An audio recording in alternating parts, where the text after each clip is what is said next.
Vous voilà. Bon, certes, comme vous le voyez, j'ai dû adopter une tenue un peu plus adéquate. C'est vrai que je ne vais pas à la bibliothèque tous les jours non plus, je n'ai pas besoin d'être dans mon meilleur apparat. Enfin bref, passons. Salut à vous les curieux, c'est Professeur Saku et aujourd'hui on va aborder une thématique inédite. Et il faut savoir que cette problématique trouve ses racines au XXe siècle. Ah, la belle époque, Michael Jordan, l'époque où les femmes m'aimaient bien. Cette problématique, pour ainsi dire, est un des débats fondamentaux de notre génération parce qu'elle a commencé au XXe siècle et elle est encore d'actualité au XXIe. C'est donc un débat fondamental de notre culture et Dieu sait qu'il est encore d'actualité. Je parle évidemment du débat fondateur.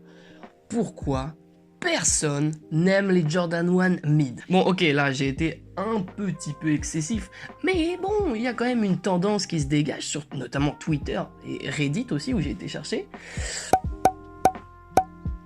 Ouais.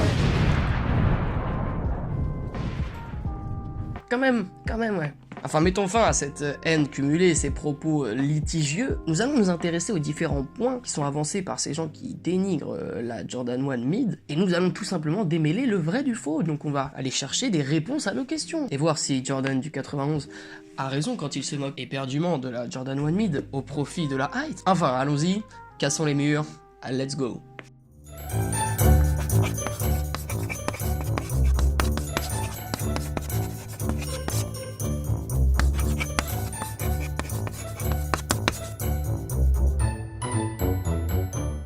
La Jordan 1 Mid, c'est moins qualitatif que la height. On peut se poser la question. Les deux modèles se ressemblent beaucoup, mais il y a quand même une différence de prix qui est de 50 €. Donc on peut quand même se dire que oui, la qualité de la Jordan 1 Height, elle est meilleure que la Mid. Mais au fond, est-ce que c'est vrai? Ok les VG, alors avant toute chose, on va jouer à un petit jeu ensemble qui va permettre à ceux qui connaissent pas vraiment les différences entre la Mid et la Height de genre tout de suite comprendre. Ce que vous voyez à l'écran, c'est une Mid et une Height. Vous allez avoir 10 secondes pour trouver les différences entre les deux. Top, c'est parti. C'est dur, hein? Non, mais vous allez pas me faire croire que vous avez pas vu que la Height, elle avait un trou de lacet de plus déjà. Et vous allez pas non plus me faire croire que vous avez pas vu qu'elle faisait quelques centimètres de plus de hauteur. Ah ça non, ah ça je laisserai pas passer. Hein. Eh ben oui, ma foi, les différences se résument à ça. Après, très rapidement, on peut aussi noter que la Height, elle est sortie en 1985, alors que la Mid, elle est sortie dans les années 2000 à peu près. De plus, en moyenne, une Height, c'est 160 €, alors qu'une Mid, c'est environ 110 €. Après, je vais pas vous refaire toute l'histoire, mais la Jordan 1 Height, c'est la silhouette phare de la marque Jordan, tout simplement. Elle a été portée à de multiples reprises par Michael Jordan, notamment dans des matchs historiques, les 60 points face à Larry Bird, etc. Maintenant qu'on s'est remis les idées à jour, est-ce que vous êtes chaud, on se remet un petit tweet ravageur ou pas? Que 2020 vous offre une meuf qui met des Falsch Air Jordan 1 Mid, imite celle de Snipes. Vous méritez que ça, bande de rats. Ouais. Alors déjà, c'est super méchant. Parce que déjà, si ta meuf, elle porte des Jordan 1, c'est que la pomme n'est pas tombée loin du pommier, tu vois. Donc oui, il y a quelques corrections en termes de qualité à faire auprès de ta meuf. Mais crois-moi, t'es vraiment pas à plaindre. Dis-toi, il y en a qui mettent des ballerines. Et ensuite... pourquoi tant de haine le 1er janvier à 2h30 du matin? Il s'est passé quoi? Non, il y a eu une tragédie quelque part, c'est sûr, c'est sûr. Enfin, revenons à notre sujet. Est-ce que la Jordan 1 Mid, elle est moins quali que la Height? Eh bien, il s'avère que je ne suis pas un expert en la matière, et j'ai donc décidé d'aller me renseigner à un endroit où les gens s'y connaissent relativement bien, le site de Nike. Dans la description détaillée des deux produits, on retrouve des explications différentes à propos du cuir proposé. Du côté de la Height, on a un cuir pleine fleur, et du côté de la Mid, on a une empeigne en cuir synthétique. Bon là, j'imagine que vous savez pas ce que c'est, jusque là je savais pas non plus, alors on y va pour les explications. Bon, le cuir c'est quoi? Le cuir c'est fait à partir de peau de bête. En général, c'est celle des moutons, des chèvres, des veaux, des agneaux, tout ce qui est bovidé en gros. À partir de cette peau, on a du cuir, et il y a différentes qualités de cuir. Et parmi ces différentes qualités de cuir, il y en a un qu'on considère comme le meilleur du cuir, c'est le cuir pleine fleur. Ok, gros retour en cours de SVT. Ce que vous voyez là, c'est la coupe d'une peau d'animal, justement. Alors, je sais que vous aviez pas forcément prévu de voir ça aujourd'hui, mais croyez-moi, il y a des choses à apprendre. Ce que vous voyez là, les trois zones, 1, 2 et 3, c'est trois zones qui servent à faire trois qualités de cuir différentes. On a la croûte de cuir, la fleur corrigée et la pleine fleur. Ces trois épaisseurs, elles font partie de ce qu'on appelle le derme, et juste au-dessus du derme, on a l'épiderme, c'est-à-dire la peau qui est en contact avec l'air, enfin avec tout en fait. La zone pleine fleur, c'est la zone dans laquelle sont implantés les poils, et c'est techniquement la zone qui fait le cuir le plus noble. Pourquoi cette zone-là? Tout simplement parce que c'est la partie la plus dense de la peau, et donc c'est une partie qu'on va aller très peu altérer pour en faire un cuir utilisable. Ok, ça c'était une description du cuir pleine fleur, celui de la Height donc. Maintenant on va passer à la mid et son empeigne en cuir synthétique. On l'appelle plus communément dans le milieu du cuir le faux cuir. En fait c'est une matière plastique qui imite le cuir. C'est fait avec des fibres qu'on va juste emprisonner dans une résine et ça va donner cet effet cuir. Dans du cuir synthétique, il n'y a aucune fibre animale. L'avantage de ce cuir, c'est qu'il a un rendu esthétique qui est plutôt cool en général. Il résiste plutôt bien au temps, à la pluie, ce genre de choses. Ah oui, aussi, il coûte genre beaucoup moins cher. Mais ça, je pense que c'est qu'un détail, hein, rien de très important. Hein. Et oui, avec ces informations, on ne peut que valider le fait que la Height soit plus qualitative que la mid. Je me vois donc dans l'obligation, mes amis, de valider les propos de Jordan du 91 qui nous dit que la mid est moins qualitative que la Height. Mais, second point.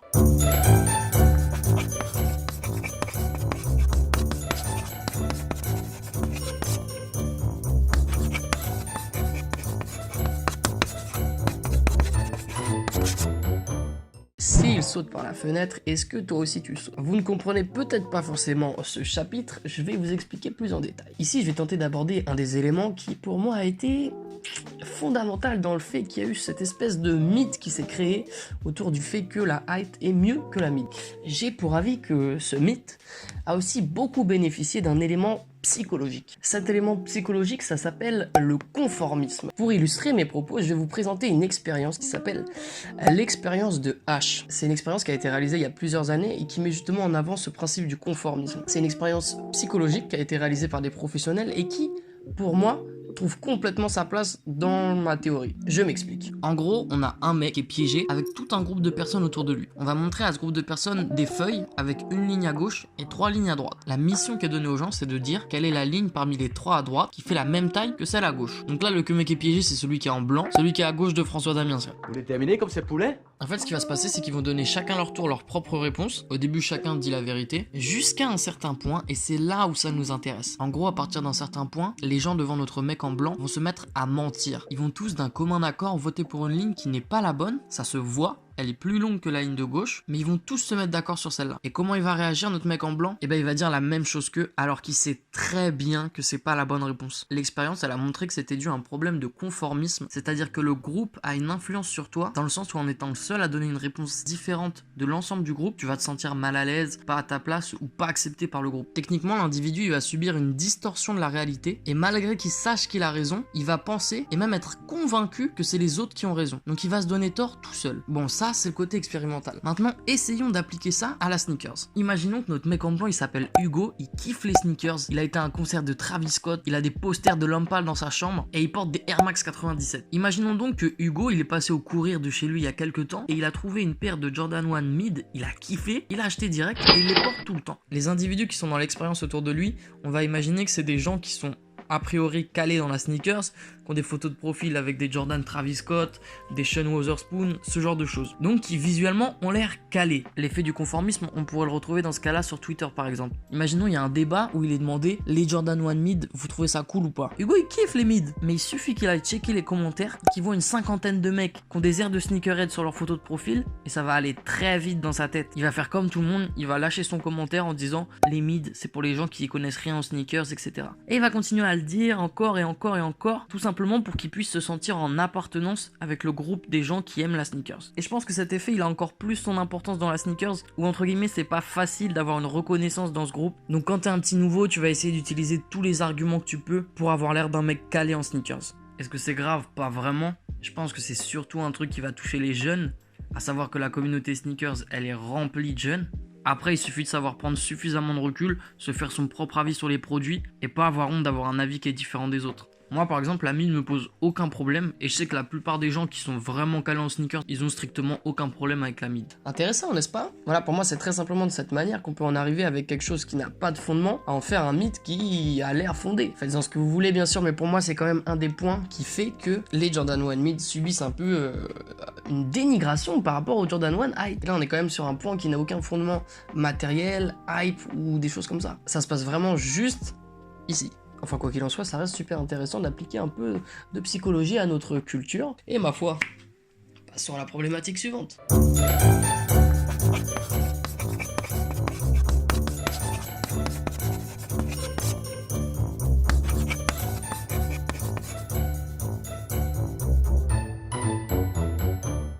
Il est vrai, et tout le monde le sait, que la Jordan 1 Mid, elle est bien moins culturellement importante que la Jordan 1 High. Michael Jordan ne l'a jamais portée, encore moins en match. Elle a pas vraiment d'histoire, c'est surtout un atout commercial pour Nike. Et ça, c'est un commentaire qui revient très souvent dans mes recherches. La Mid, ça serait pour les nazes parce qu'elle a pas l'histoire de la Height. Et donc, c'est un peu la Height, mais pour les gens qui sont pas de la culture sneakers, les gens qui en ont rien à faire un peu de l'histoire de Nike, etc. Il faut quand même se rendre compte que si on pense ça, c'est pas un hasard, c'est ce que Nike voulait. Il y a eu, je pense, toute une stratégie qui a été mise en place par Nike sur cette Jordan 1 Mid qui est sortie après la Height pour en faire un produit à part. Alors qu'en soi c'est le même modèle, c'est presque le même produit. Mais aujourd'hui si je te mets une Mid et une Height, c'est pas la même chaussure. Donc non, la Jordan 1 Mid n'est pas historique, elle n'est même pas rare parce qu'elle est distribuée à plein d'endroits. Et tout ça c'est logiquement une stratégie qui a été mise en place par Nike.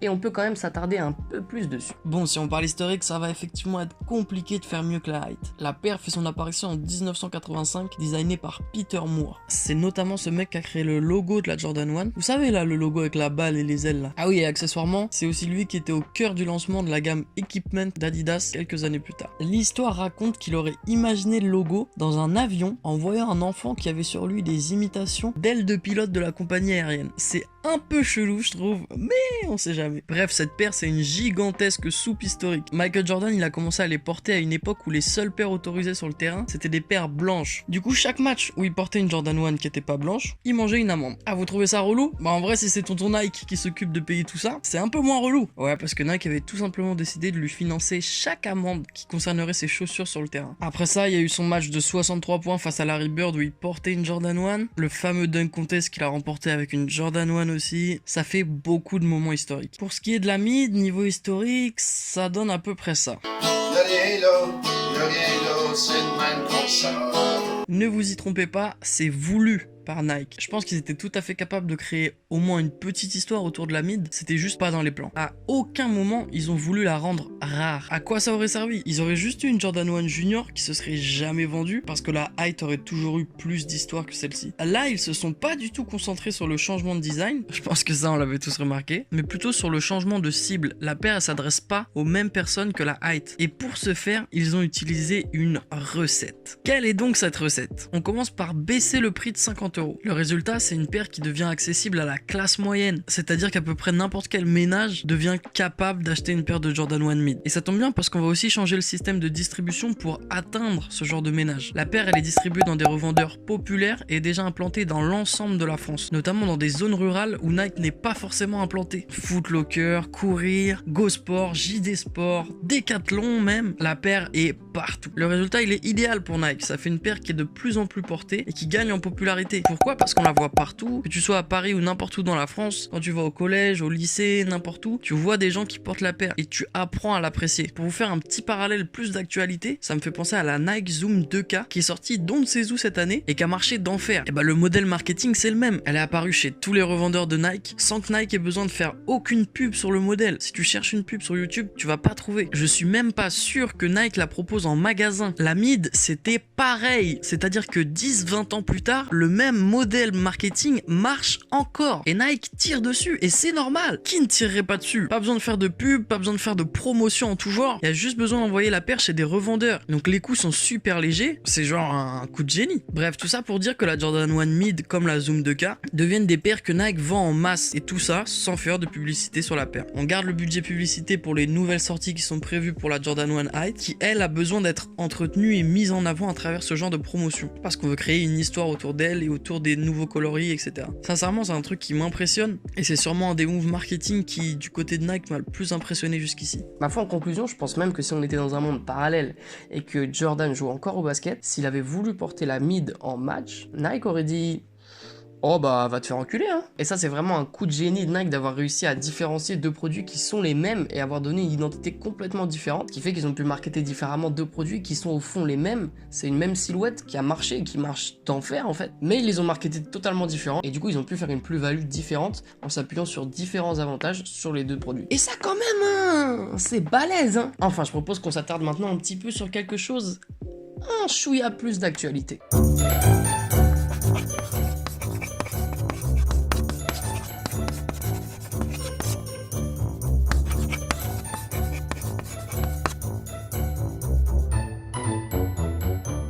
Le pack Fearless de Nike, un pack ma foi fort plaisant, à travers lequel Nike s'adresse à la communauté sneakers tout simplement. Le point qui m'intéresse particulièrement dans ce pack, c'est le fait que Nike ait donné sa chance à plusieurs petits artistes sur des Jordan 1 mid. Bon alors tout d'abord, qu'est-ce que c'est que ce pack Fearless? Le pack a été lancé en octobre 2019 et il rend honneur au design et à l'impact de la Jordan 1 sur la culture basketball. Bon, dans ce pack, tu trouves une paire qui change de couleur au soleil, le drapeau de l'équipe de France, des paires pour les enfants, une paire pour les handicapés, enfin bref, c'est un mélange de plein de paires différentes et toutes très très cool. Mais ce qui nous intéresse nous, c'est le pack Fearless Collaborators. Ce petit pack, il a pour objectif de collaborer avec, je cite, des leaders culturels du monde entier qui inspirent les gens à atteindre des sommets dans leur domaine. Et à votre avis, quel modèle a choisi Nike pour ses collaborations? Eh bien la mid, pardi. Et vous allez tout de suite comprendre pourquoi quand je vais vous montrer les paires. Regardez un peu. Nike a décidé de collaborer avec 5 jeunes artistes, enfin plutôt 6, mais le dernier c'est pas sur une mid donc on va pas en parler. Et ces artistes viennent du monde entier. Bon, il y en a une évidemment, vous la connaissez tous, la Château Rouge. Elle est splendide, rien à dire, mais vous connaissez peut-être pas nécessairement les autres. Et oui, parce que attention, à côté de la Château Rouge, on a quand même une paire qui a été faite par Blue the Great, qui est un artiste américain qui s'appuie beaucoup sur les couleurs primaires pour faire son art justement. Et celle-là, je la trouve juste splendide. Il a utilisé du velours côtelé, ça fait un peu Mario mais t'as capté, c'est d'art. Ensuite on a la Facetasm que j'aime un petit peu moins, mais on a aussi la Melody Essani, je sais pas si je le prononce bien, qui est juste terrible. Les deux paires sont dépareillées, on a des montres sur la chaussure, laisse tomber. Et enfin, on a la Edison Chen. Vous voyez, vous avez tous entendu parler de la Château Rouge, mais il y a moyen que vous soyez passé à côté des autres paires de cette collaboration. Et franchement, la Melody Essani et la Blue the Great, je trouve qu'elles sont vraiment à la hauteur de la Château Rouge. Mon petit avis sur tout ça, c'est que Nike est en train de faire de sa Air Jordan 1 mid un terrain de jeu en fait. Vous le voyez bien, les artistes, ils sont hyper libres dans leur créativité autour du modèle. Et vu que tout le monde aime la silhouette de la Jordan 1, bah que la collab elle soit réussie ou non, ça fera quand même une paire cool. La mid, on sait que ça coûte pas très cher à Nike, du coup en la choisissant pour ses collabs, Nike prend aucun risque et permet aux créateurs de jouer avec des matériaux inédits sur une paire qui du coup leur revient pas très cher. Bah oui, parce qu'au final la paire a pas besoin d'être ultra quali, c'est une mid. Donc on va laisser les artistes se lâcher et que je vais te foutre une montre sur ta chaussure et merci. Mais y a pas de problème là-dessus pour Nike parce que l'idée de ces collaborations c'est de faire des paires assez communautaires, c'est-à-dire des paires qui vont vraiment s'adresser au public de l'artiste. Donc on peut laisser les artistes faire des paires qui correspondent vraiment à leur identité et voir ensuite si ça plaît ou non quoi. Pour moi au fond c'est une manière de dire aux gens,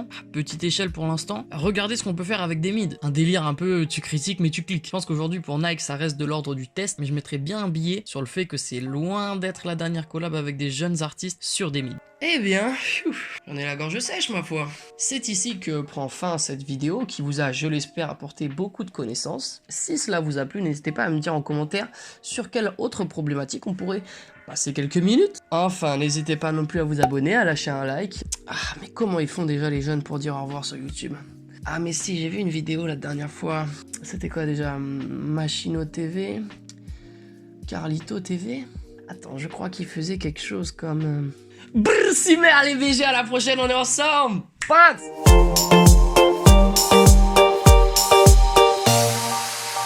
Thumbs up.